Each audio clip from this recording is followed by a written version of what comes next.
hata mahali pa Kanani na Muhiti na Mwamori na Mperizi na Muhivi na Myebusi. Asante mtakatifu, Mungu mwema, Mungu mwenye enzi.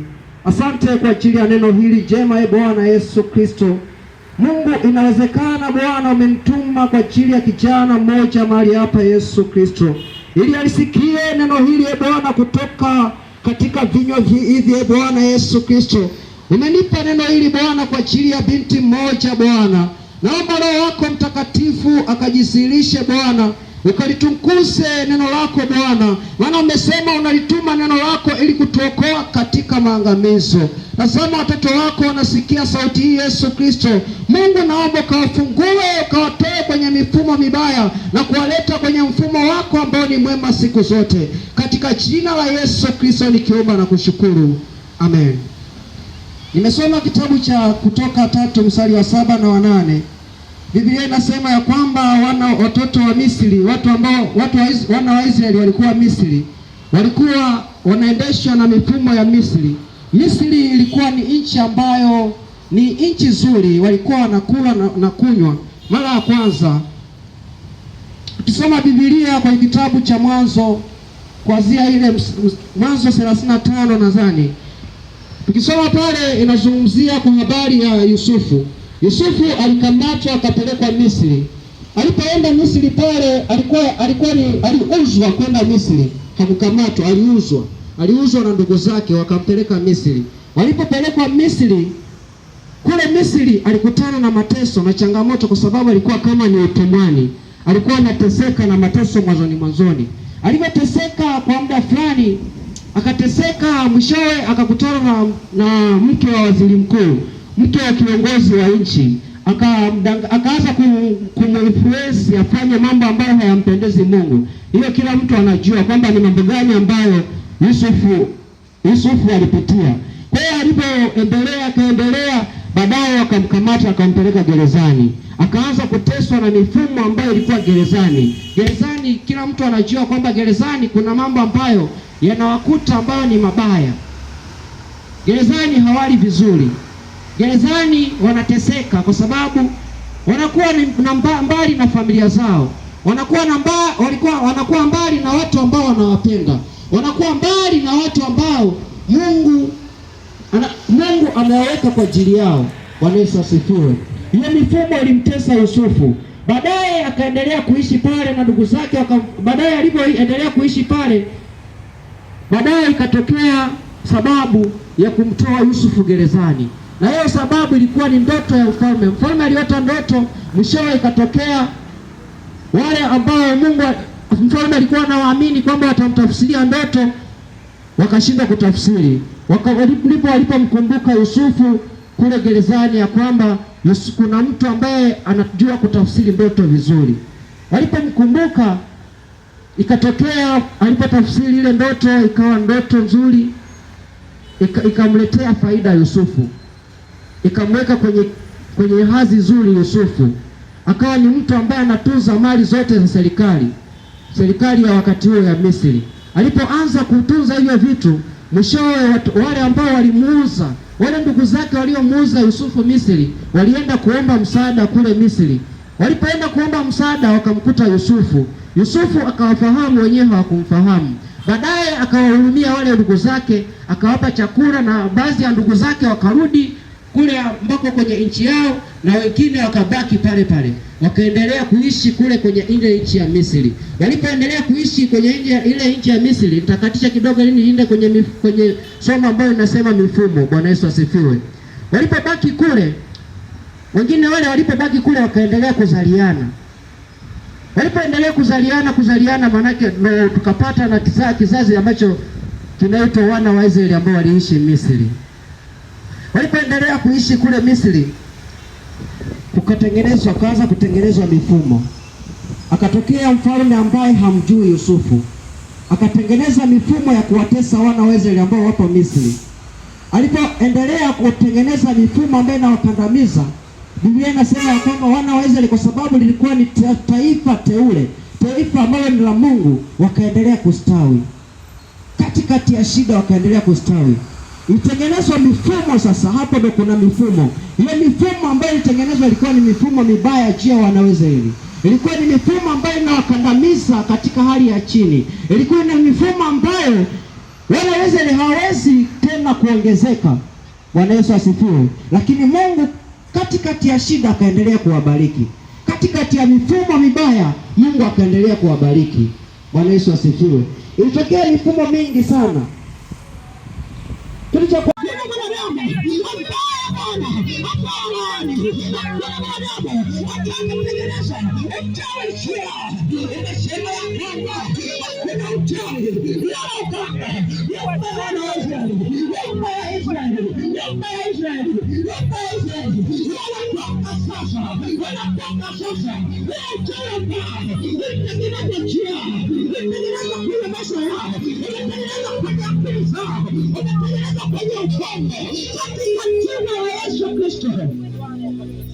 Bwana, kuna wakini wametokea kwenye mitego, wametokea kwenye familia zenye mitego, wametokeza walipoteza marafiki ambao ni mitego kwao, wametokeza ndugu ambao ni mitego kwao, ili wao wasifanikiwe. Hiyo mitego ya Bwana Yesu Kristo, Bwana amesema ya kwamba unaweza kuokoa, unaweza kuokoa.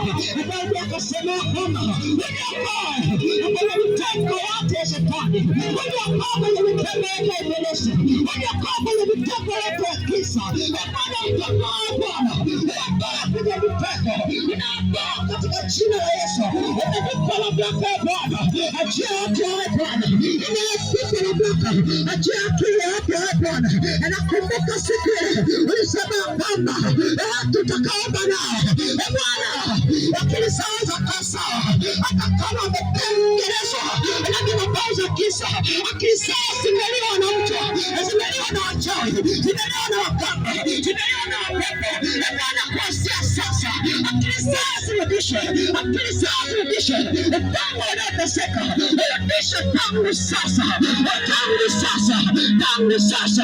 Wamepanga ya kisa na itoke kuanzia sasa katika jina la Yesu Kristo, katika jina la Yesu Kristo, katika jina la Yesu Kristo, katika jina la Yesu Kristo. Kuna watu waishi na wazazi wao, kuna watu waishi na wazazi wao, kuna baraka kuanzia sasa na amani. Kuna mateso ambayo yanatokea kwenye familia ambayo waasi wasishone kwa uhuru, wasifanye vitu vyao kwa uhuru. Bwana anawatenganisha sasa na madhabahu za kisa, na itarejesha familia zilizozauliwa, na zirejesha familia ambazo wamefarakana, narejesha uaminifu ambao ulikuwa umetoka njiani, narejesha mahusiano ambayo alikuwa Shetani ameyatenganisha, narejesha mahusiano ya wazazi wao, narejesha amani kwenye familia, narejesha amani kwa watoto wao, narejesha amani kwenye ujana wao, narejesha ile haki ambayo ilikuwa inatoka kwenye maisha yao.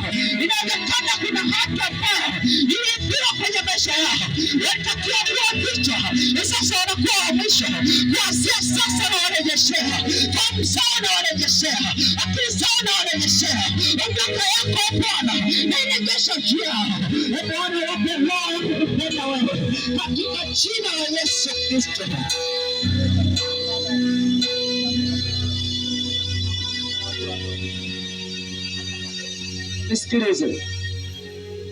Nisikilize, naomba ufuatishe maneno haya.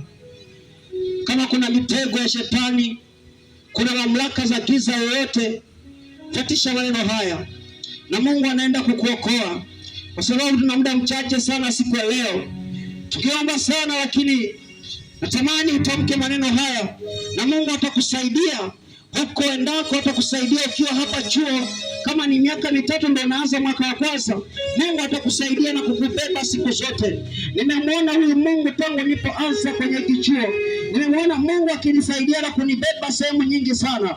Amekuwa mwaminifu sana kwenye changamoto mbalimbali, na Mungu atakusaidia na wewe. Fuatisha maneno haya, mwambie Yesu Kristo, sema kwa sauti, Yesu Kristo, nimesikia neno lako ya kwamba kuna mifumo ambayo inatengenezwa na wabaya. Inawezekana kuna mifumo iliyotengenezwa kwa ajili yangu. Inawezekana ni mifumo ya wazazi wangu, inawezekana ni mifumo ya rafiki zangu, inawezekana ni mifumo ya wakanga inayopanga kwamba nisifaulu, inayopanga kwamba niteseke, inayopanga familia yangu ifarakane, inayopanga mabaya kwangu. Yesu imesema ya kwamba hakuna uganga wala uchawi kwa watoto wako. Hakuna uganga wala uchawi kwa watoto wako. Nami naamini ya kwamba kwenye maisha yangu hakuna uchawi wala uganga utakaonitesa. Hakuna maneno mabaya yatakaonipata. Hakuna laana mbaya itakaonipata. Hakuna uchawi wala uganga kwenye maisha yangu. Hakuna uchawi wala uganga kwenye masomo yangu. Nakataa kila laana, nakataa kila uchawi, nakataa kila mateso, nakataa kila mabaya nikiwa hapa chuo. Nakataa kila mikosi na balaa, kila nguvu za giza zinazotengenezwa kwa ajili yangu. Nazikataa tangu sasa, nazikataa tangu sasa. Nenda kaombe sasa. Nenda kaombe kwa kinywa chako. Omba kwa kinywa chako.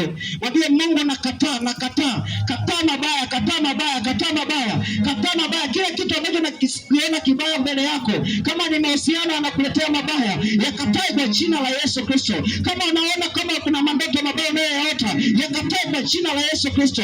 Unaona kwenye familia yako kuna vitu vinaenda ambavyo sivyo, yakatae kwa jina la Yesu Kristo. Kuna nguvu yoyote ambayo unaiona juu yako, mwambie Mungu, nakataa, nakataa, nakataa katika jina la Yesu Kristo. Navunja kila mikosi na balaa, kila nguvu za kisa juu ya watoto hawa, navunja kwa jina la Yesu Kristo. Kila mamlaka ambayo imewekwa juu yao, na ikataa kwa jina la Yesu, na ifuta kwa jina la Yesu. Hakuna uchawi wala uganga utakaowatesa. Maneno ya laana hayatawakuta. Umesema kama Samara, kama ambayo wao alokavyo, hao ndipo laana isiyo sababu haipati mtu, haitawapata wabinti hawa, haitawapata watoto hawa, haitapata kijana huyo Bwana ambaye ametoka mkoani, ametoka mahali tofauti na amekuja kwenye chuo hiki kwa ajili ya kukutukuza na kusoma Bwana. Na amesema ya kwamba mkamate sana elimu, usimwache aende zake, maana elimu ndio uzima wako, elimu ndio mafanikio yako. Bwana Yesu Kristo, watoto hawa Bwana ukawainue na kuwajaza nguvu zako siku zote hapo mahali hapa, katika jina la Yesu Kristo nimeomba haya Bwana na kushukuru mtakatifu. Amen. Na kushukuru Yesu mtakatifu mwenye nguvu. Asante Bwana kwa ajili ya neno hili na neno hili zuri Bwana. Wewe ufunguzi wa semesta hii Bwana Yesu Kristo. Wewe ni Mungu ambaye Bwana unaanzisha na unajua mwisho kabla ya mwanzo. Mwanzo wa dunia uliujua mwisho kabla ya mwanzo wa dunia. Ndio maana ukatuandalia maneno yako Bwana Yesu Kristo kwenye ufunuo ya kwamba siku za mwisho Bwana Yesu Kristo kutakuwa vita, kutakuwa magonjwa, na sisi tumeona magonjwa, tumeona vita Bwana, mataifa yakipigana. Tumeona Bwana Yesu Kristo nchi zikipigana, ndani ya nchi tumeona njaa, tumeona mafuriko. Yesu nakushukuru kwa sababu wewe mwanzo unaujua na mwisho unaujua kabla mwanzo hujakuwepo. Nasema Bwana, tunaianza semester hii Bwana Yesu Kristo. Watoto wako Bwana Yesu Kristo, Kasfeta ISW Bwana umenipa na umenipaka mafuta ili kuongoza kwa muda huu mchache Bwana Yesu Kristo. Mungu, nitakaa mahali hapa kwa muda mchache na umenipa mamlaka ya kanyaka nyoka na inge, ukasema haitawazuru Bwana Bwana Yesu Kristo. Bwana, nasema na hatima za watu hawa Bwana, nasema na hatima za masomo yao. Yesu, hapo mahali hapa Bwana, pakae mahali penye utukufu, asiwepo kupata sapu, asiwepo kupata special, asiwepo kukeri, asiwepo kudisco kwenye hiki chuo, katika jina la Yesu Kristo. Kama ulivyosema Bwana ya kwamba watakuwa vichwa sio mikia, kuanzia sasa Bwana naweka wakfu, nami najiweka wakfu Bwana kwa ajili ya kazi yako Bwana Yesu Kristo. Sitafeli, nitafanikiwa katika jina la Yesu Kristo, na watoto hao hawatafeli bali watafanikiwa siku zote za maisha yao, katika jina la Baba na la Mwana na la Roho Mtakatifu. Wote tuseme amen. Shangilie Mungu, shangilie Mungu tena, shangilie Mungu tena.